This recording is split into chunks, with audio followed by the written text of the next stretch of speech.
I'm happy to have on the show today Charles Gellman. He's the CEO of Hido Health. They're an AI assisted robotics company.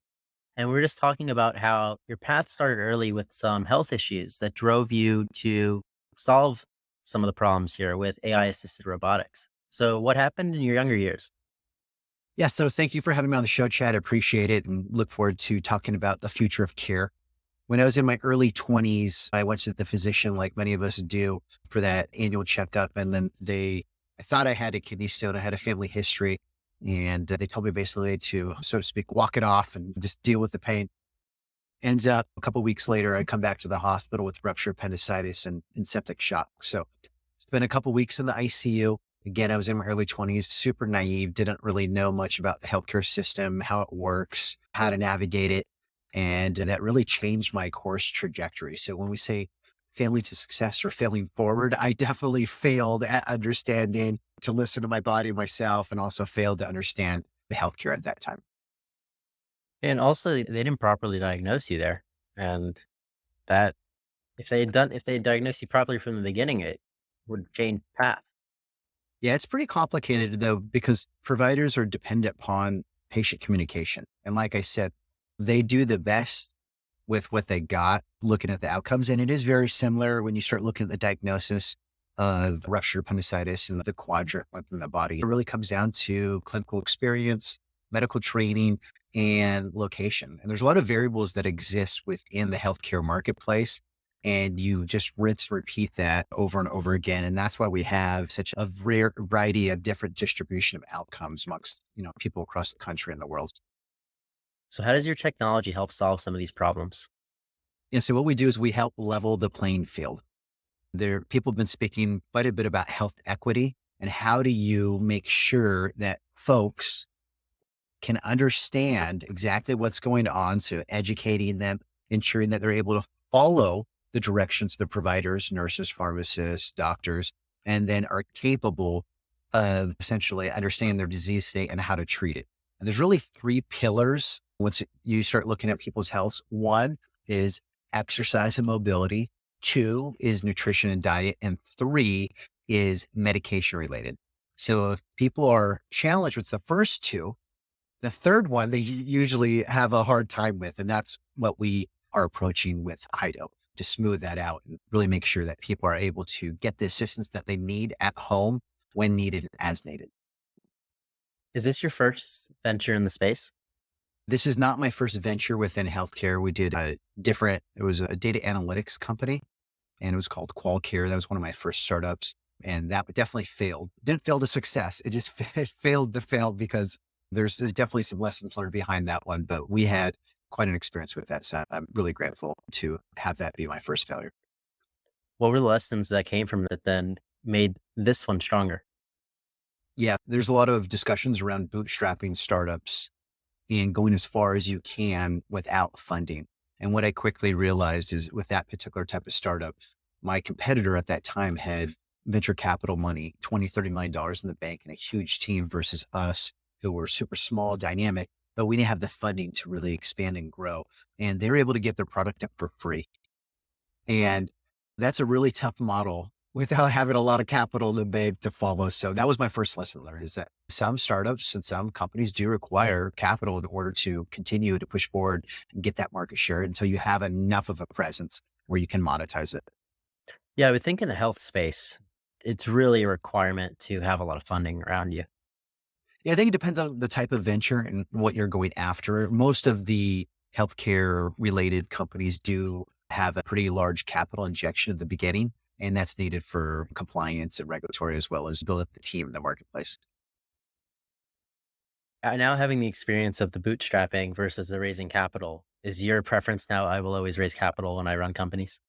Not exactly. I think it depends on the type of company that you're pushing forward. So for our particular company, that Hido device, it's capital intensive because there's a manufacturing process as well as software development, and we're confined with regulatory and compliance guidelines. But if there was a different type of software, maybe a group of individuals working on a software application, maybe it wouldn't be as large of a lift and you might be able to privately fund it. So I think it just depends upon time, money, quality. You got to pick which ones are most important to you. If you're able to pour fuel on the fire, you can accelerate development. But maybe if you want to spend more time, it won't be as costly, but you can't have everything. So, what really drove the inspiration with this next venture in the space? Yeah. So the inspiration between Hido really came to fruition over the course of my career. So I was very fortunate to work for Johnson and Johnson, understanding clinical trials as well as the different variabilities of provider recommendations to patients, as well as understanding whether or not patients were taking the medications as intended. And then through my career, I worked with medical devices, worked with medical software, but I was able to get a vantage point of across the country. So not just within a defined region, but I would see different practices based on different regions of the country and different types of health systems. So the culmination of Hido really came from my broader experiences and those variables. And what if we could create a blueprint for health? What if it's possible to truly understand these different cocktails of medications and then give the right types of medications for the best outcomes for millions of people versus the variability that currently exists within the system? The best businesses, the best businesses are entrepreneurs that have been mulling over an idea for 10 years. And then they start the business around that. Now you've studied that industry, you know everything about it. Yeah, it's pretty interesting. I mean, I say that we're always learning every single day. And as you start to peek into each specific industry, you realize how much you don't know. And we have a group of advisors and investors that are very knowledgeable about all the different dynamics.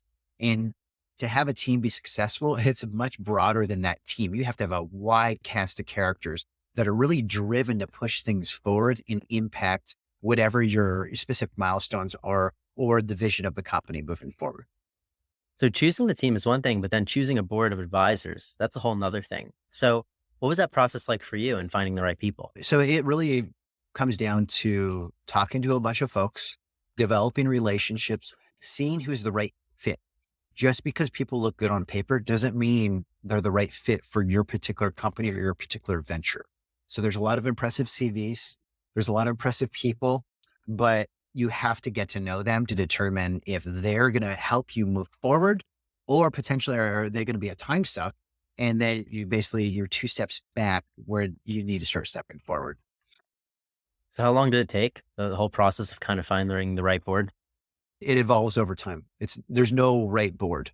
Depending upon the company and the business needs, it should never stay the same. If it does stay the same, then you probably should be questioning the management team of why it's staying the same. So part of it is actually rotating out positions there, just like it is with your team. Very interesting. So if you could tell your younger self any one thing, Charles, what would it be? That's a great question. So younger self, I really didn't have a absolute direction. And what I would say is continue to maintain the curiosity and explore and investigate things of interest because you never know how the dots will connect in the end. But as you stumble through those different experiences, what you don't understand, and you alluded to this earlier, is that you're collecting those experiences and you're developing something broader in your mind that will connect in the future. So I think to stay very curious. Yeah, then you see things others don't. Yeah, I think everybody has a collection of experiences and memories, and depend upon how you process that in the group that you surround yourself, you have a unique vantage point, how you put it together and how you communicate it, the other types of insights and opinions. Your group deciphers those messages. Was there any book that had a significant impact on your life? So unfortunately, I don't have a whole lot of bandwidth for reading. The stuff that I do read is generally around clinical studies and literature and keeping up to speed within our particular domain. When I was younger and I was able to read, I did read a book on Hiroshima, which has stayed in my mind. And with that movie Oppenheimer coming out, I think it's very top of mind. But yeah, I haven't really read a whole lot of books in regards to business. My dad is an author, so he writes books about presidents. That's funny how your dad's an author, but you're not a big book guy. Yeah, a little bit ironic there. Is there anything I haven't asked you that I should have? To me, it's more of the future of care and how it can impact patients.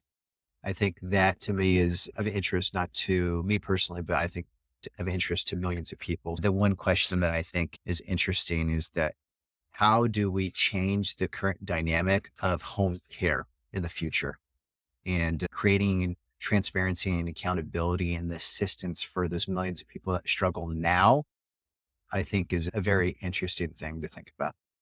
So, what's your vision for the future? And my vision is a place and a time where folks at home can help themselves without being fully dependent on others to maintain their health.